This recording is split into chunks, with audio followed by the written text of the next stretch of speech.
I'd like to welcome Pat Connor from Indiana LTAP and Purdue University, and he will be talking about local agency outreach in Indiana. Like Sarah said, my name is Pat Connor. I'm the research manager at the Indiana LTAP. I got a few slides to kind of discuss what LTAP is as I talk to people, particularly, that's not familiar with what we do. I just want to add a few slides in there. But I just want to say what a pleasure and an honor it is to be here. I want to thank Sarah and Nancy and the rest of the committee who put this conference together. I've been coming here now, I think this is my fourth conference. When I started at LTAP, this is one of the first groups that I wanted to get involved in, and it's been one of the most rewarding groups to get in, to participate in. So thank you. Thanks for this great conference, everybody involved who put this together. To get started here, so LTAP is a national program. If you're not familiar with LTAP's Local Technical Assistance Program, it's been around for over 35 years, maybe 37 years now, nationally. In Indiana, we've been around since like the 1940s. We just celebrated our 60th anniversary. It was us in New York, and I think Oklahoma had some of the first LTAP programs, and the Federal Highway saw what we were doing and then made it a national program and threw some from the Federal Highway dollars at it. So now there is a LTAP in every state, if you're not familiar with it. Every state's LTAP looks a little bit different. Each one's ran and operated individually. Part of the money that we get from the Federal Highway Administration, there are certain performance measures and certain items that we're required to do, but other than that, we all kind of do our own different things. Some of them are more safety-related centers. Some of the centers are located out of universities like Indiana. Some of them are based out of their DOT offices, and other ones are at just DOT centers. There's one in Puerto Rico as well, and there's also one that's dedicated to help training tribal centers across the country. In Indiana, we report to an advisory board, and our advisory board put together a strategic plan for us.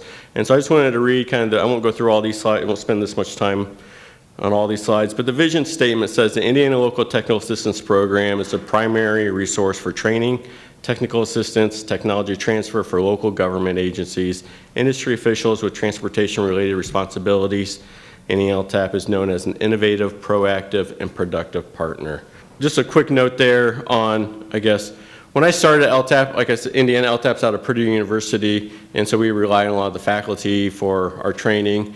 And someone said, never give a professor less than 50 minutes to speak, because that's just what they're trained to do.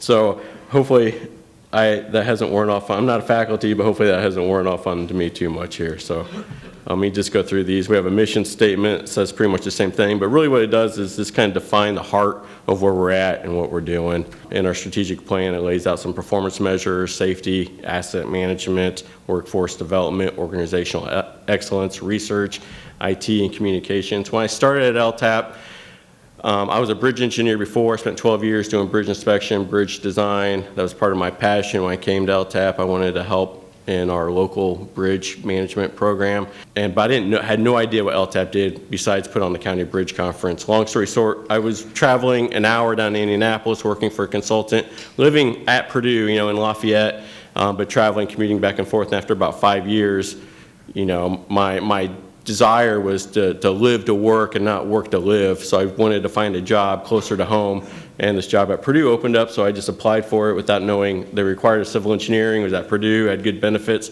so I said I'll take it, and I love it ever since. But I didn't know what we did. So when I first started at LTAP, the first training that we were doing was chainsaw safety. So I'm coming from doing load ratings and calculating pre-stresses loss and designing bridges, and then the first training that I was involved in was chainsaw safety.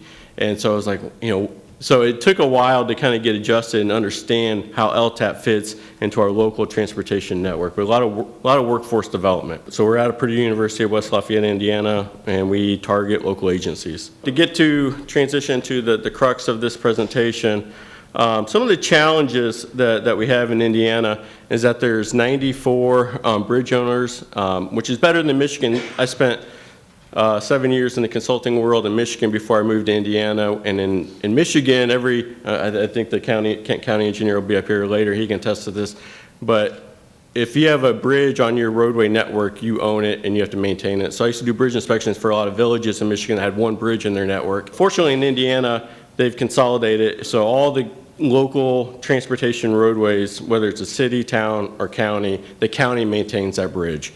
However, except for one county up in northeast Indiana, decided to let Fort Wayne and another city in that county manage their bridges. So now we have 94 local bridge owners, over 13,000 bridges, about 32 million square feet of bridge deck area.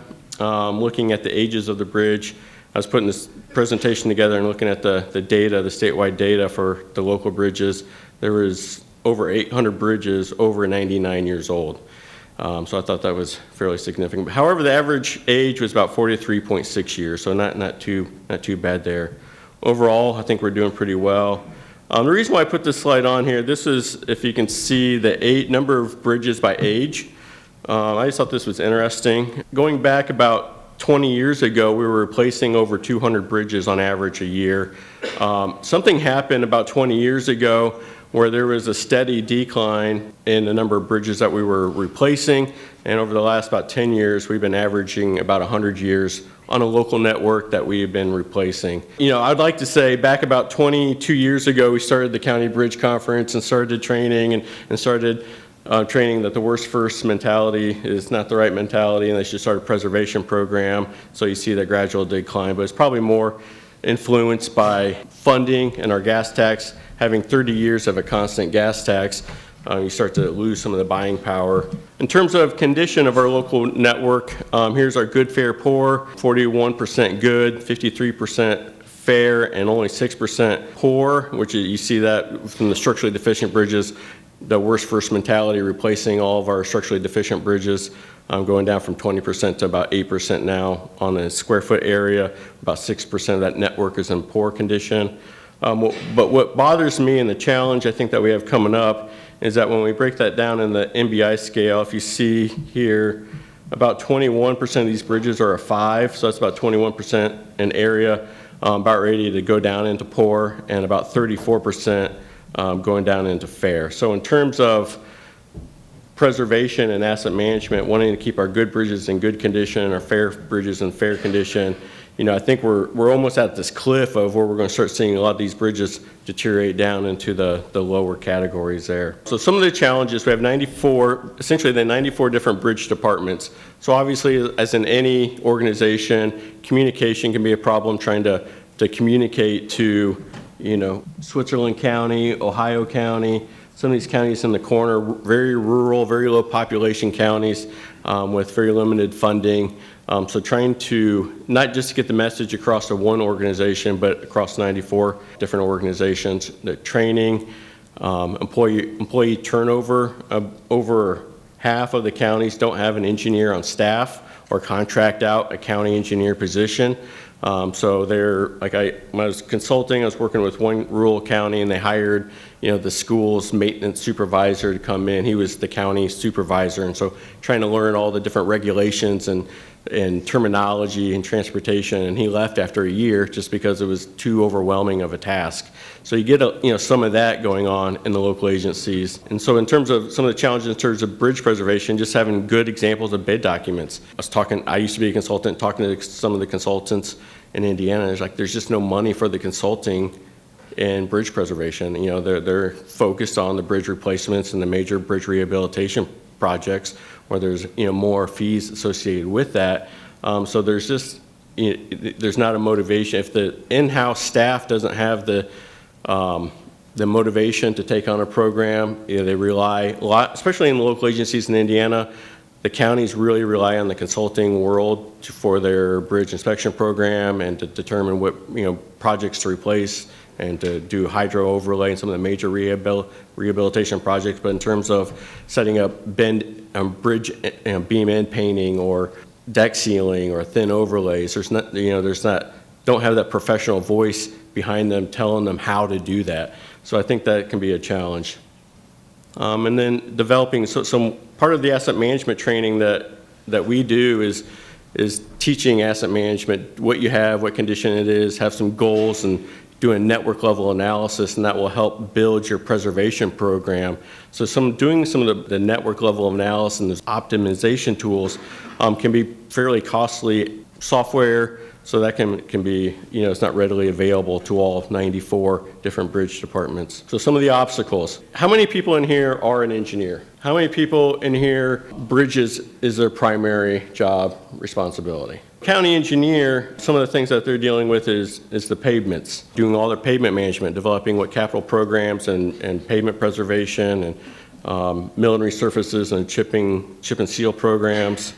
They're in charge of the roadway safety and making sure all the signs are replaced and, figuring out where the high accident areas are. In charge of snowplow training and getting that part, it's a big part of their job in the winter is organizing and doing that. Flooding and drainage, storm removal or storm cleanup, the signs, dealing with elected officials on a daily basis, and then they have the bridges as well. So a lot of our county engineers in Indiana aren't really even, I would say they're definitely county engineers, but they're more managers of all these different programs. So the obstacle in that comes in that like I said, there are about 40 of the 92 counties have an engineer on staff, and I'd say about 8 of those, this is just going off of what I've known with them. This isn't, don't quote me on this. This is as I was putting this together, trying to go through the counties I know have a dedicated bridge engineer.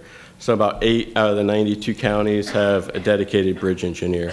So starting a bridge preservation program is very challenging when there hasn't been a program in the past, or there used to be one in the past, but due to the funding issues that they let that go. And when no one else is expecting it, why start something new when you have so much else going on? So there's some big challenges there, obstacles.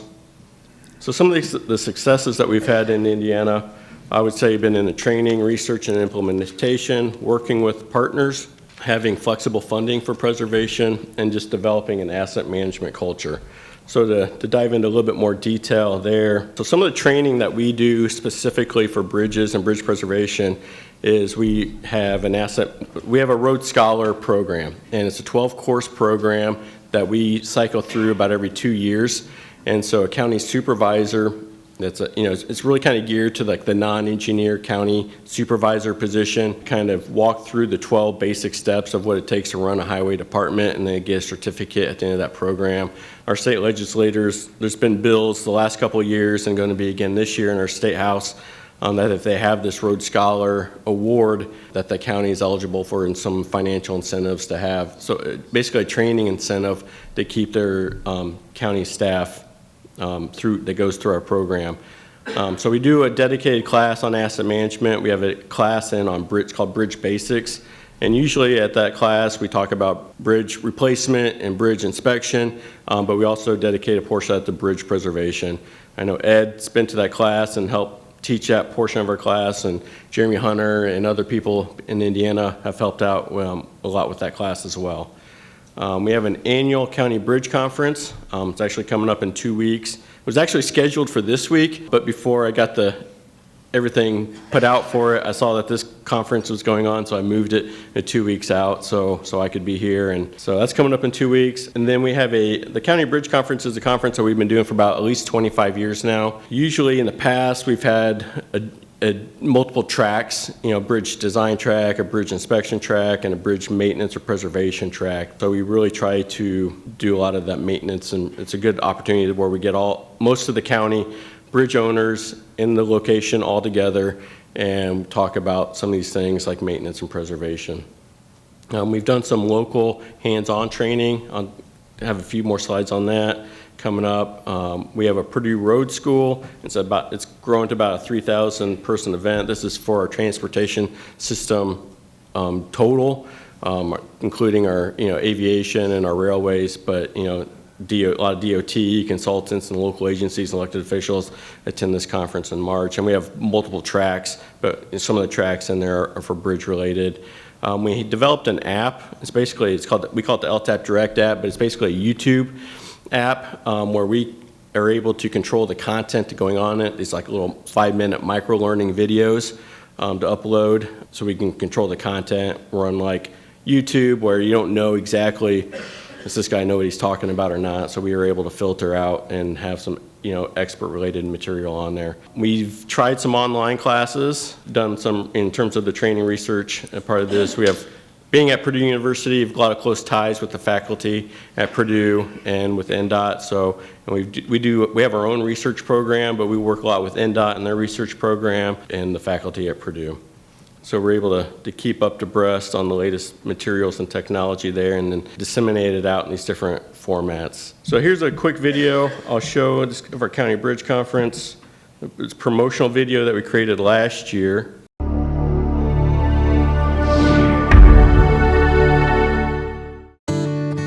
Bridges obviously are very important to the infrastructure of all of us. How do I define bridge maintenance? How do I define, bridge preservation? What do the experts say that those things are? I've always enjoyed this conference. It's always been one of my favorite conferences. I'm enjoying the networking, getting to know new people. There's a lot of knowledge here. Engineers from different counties get up and talk about what they're doing. Listening to what Hamilton County is doing versus what Tippecanoe County is doing, it helps all of us. We're always exchanging information, experiences that we've gone through. I would encourage anybody to, sit down with LTAP or your Purdue University officials. Be more proactive instead of reactive. Anything we can learn to help prolong the life cycle of a bridge certainly helps.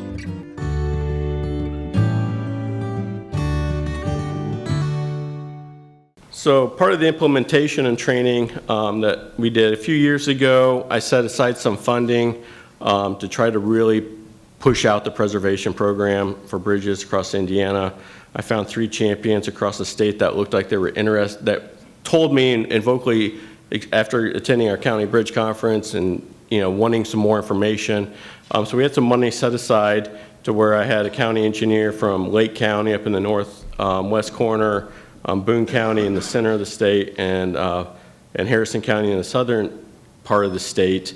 We're invited them to Orlando at the last national conference where they were able to come hear hopefully the same things that we've been saying, but down there in front of a different crowd, different people, seeing the demonstrations. And then what we did was, the deal was that if they were to come down to that conference, that we were able to put on some training down there. So we did bridge cleaning and bridge sealing training at these 3 counties, and we invited the surrounding counties to these. So they were more smaller training that was more intimate, that really helped push out some of the information. Here's a couple pictures of that. Worked with Tim from Advanced Chemical on this, and he came out and did so we spent a couple hours in their county highway garage teaching some of we didn't want it to be PowerPoint heavy. We do a lot of the conferences and this kind of presentation. We wanted this to be more of a hands-on, but we also wanted to take advantage of telling them this is how you do it. So there was some classroom component of that. Then we went out in the field and were able to say, in terms of your cleaning, these are your bearings. So a lot of the counties there told us and admitted they had a bridge cleaning program. But from doing bridge inspections, I know that the bearings are always full of crud. The trusses along that low cord are always full of, corn stalks and sticks, and these joints get filled up with material.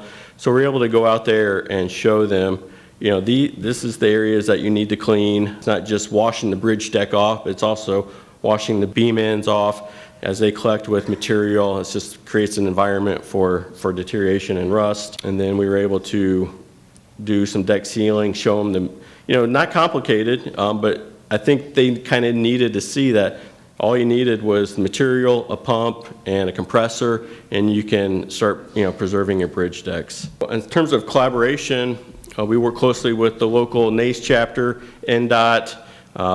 They come and do a lot of our training and help us out, and we rely a lot on them. Federal Highway, the industry, as I mentioned, getting involved in this organization. And I think the big one has been, actually the surprising one, is the Indiana legislators. We had 30 years without a funding increase, but they didn't want to raise taxes in Indiana without having data to support it. So what they did was develop, back in 2016, a $200 million grant program that required a complete asset management plan for your pavements or your bridges. And that would make a county eligible to get awarded that grant. So some of the funding, some of the flex, part of the component of having a local agency outreach is having the funding to be able to do it. So the cumulative bridge fund is a property tax that counties receive in Indiana that has to be used on bridges. That matching grant program that I talked about, motor vehicle funds, federal aid, and the wheel tax and excise surtax. All these funds have the flexibility, working with NDOT, working for the federal aid and Federal Highway Administration, that allow for these dollars to be used towards preservation. And to come to think of it, I don't think there wasn't any of the major funding sources that counties use for their transportation system that doesn't allow for preservation. So that's helpful. And then the last couple of slides I have is just, we've done a lot to help build that asset management culture. Like I said, I'd mentioned that Road Scholar class that we have in asset management, but our county engineers deal with the pavements, bridges, their fleet, everything else.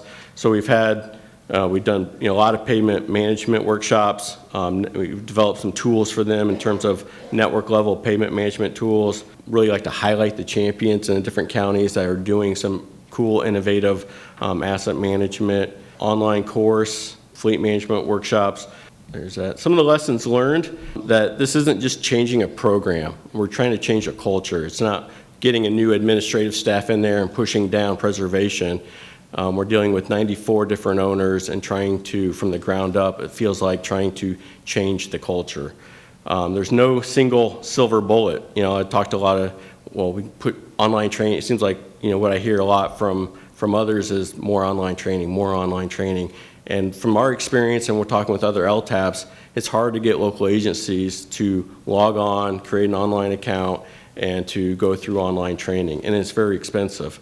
It is, a component that we use. It's a good component to have, but it's not the end-all, fix-all. And then what really has made a difference is taking the time to go down there and show them hands-on on what this looks like and the materials and the tools needed. And then obviously the financial incentives help. So having legislators that require, through this huge carrot out there for $200 million saying if you have to have an asset management plan, it's really help build that asset management culture, which feeds into preservation. Thank you, Pat.